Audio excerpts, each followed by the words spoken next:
करोड़ों भारतीयों ने भर दी भारत की झोली। रेमिटेंस के मामले में दुनिया का नंबर 1 देश बना भारत। एक साल के अंदर आए 138 बिलियन डॉलर। जी हाँ दोस्तों, विदेशों में रहने वाले भारतीयों ने भर भर कर पैसा भेजा है भारत के अंदर।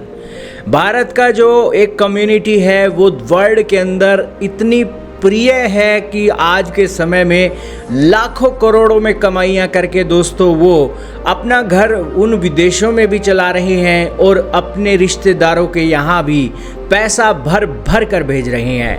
हाल ही में रिपोर्ट निकल कर आई जिसके अंदर बताया गया कि भारत ग्लोबल रेमिटेंस के अंदर टॉप चार्ट पर पहुंच चुका है और भारत के अंदर 138 बिलियन डॉलर का इनफ्लो आया है।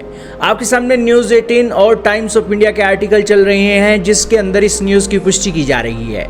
साथ में ही अलग अलग साल के अलग अलग आंकड़े भी दिए गए हैं और अलग अलग देशों की लिस्ट भी आपके सामने चल रही है, जिसके अंदर बताया गया कि साल 2015 में भारत के अंदर सिर्फ 68.91 बिलियन डॉलर आए।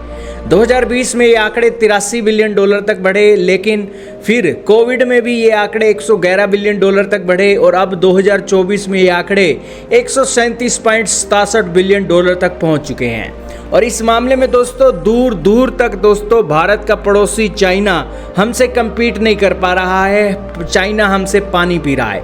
एक समय था चाइना दूसरे नंबर पर भारत को कड़ी टक्कर दे रहा था, 4-5 बिलियन डॉलर का फर्क था। लेकिन आज के समय में दोस्तों चाइना तीसरे नंबर पर खिसक चुका है और सिर्फ 48 बिलियन डॉलर का रेमिटेंस ही चाइनीज अपने देश चाइना में भेज रहे हैं। इसका सीधा सा मतलब यही है कि चाइना अपने देश के अंदर ही चीज़ों को डेवलप कर रहा है और मेड इन चाइना मुहिम के चलते वो अपने देश को डेवलप कर रही हैं। हालांकि भारत के साथ अब टक्कर सिर्फ मैक्सिको की होती है जो कि अमेरिका का ही पड़ोसी देश है। वैसे बात की जाए दोस्तों कि भारत के अंदर ये रेमिटेंस कौन से देशों से सबसे ज़्यादा आता है, तो इसके अंदर दोस्तों अमेरिका और यूके जैसे देशों का नाम सबसे पहले है। सबसे ज़्यादा रेमिटेंस भारत का अमेरिका और यूके से ही इकट्ठा होता है और यही कारण है कि इस रेमिटेंस के चलते भारत को एक बहुत बड़ा सहारा लगता है। अब आप कहोगे कि भारत के वो कौन से राज्य हैं जहां पर भारत का सबसे ज़्यादा रेमिटेंस आता है, तो वो दोस्तों 3 राज्य हैं। पहले नंबर पर है महाराष्ट्र, 24 बिलियन डॉलर का पैसा विदेशों से कमाकर महाराष्ट्र में भेजा जाता है। फिर दूसरे नंबर पर है केरला, जहां पर 23 बिलियन डॉलर आता है विदेशों से, क्योंकि केरला की कम्युनिटी बहुत ज़्यादा बाहर के अंदर यहाँ पर पढ़ने गई हुई है।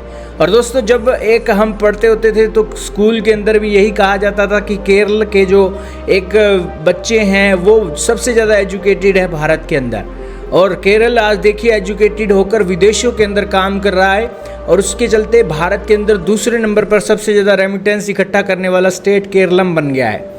तीसरे नंबर पर तमिलनाडु है 12 बिलियन डॉलर के साथ। खैर दोस्तों, इन आंकड़ों के चलते स्पष्ट रूप से स्थिति साफ हो गई है और वर्ल्ड के अंदर भारत किंग बना हुआ है और इस किंग बनने के चलते दोस्तों भारत की दूर दूर तक दोस्तों कोई बराबरी नहीं हो पा रही है।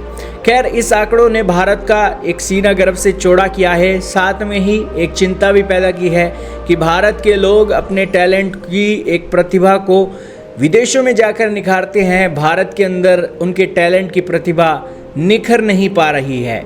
खैर कुछ भी हो, लेकिन ये अच्छे आंकड़े हैं, एटलीस्ट विदेशों में जाकर सही, लेकिन विदेशों में भी भारतीयों ने अपने नाम का डंका बजा दिया है। आपका क्या मानना है कमेंट सेक्शन में बताइएगा। इस वीडियो में दोस्तों इतना ही था।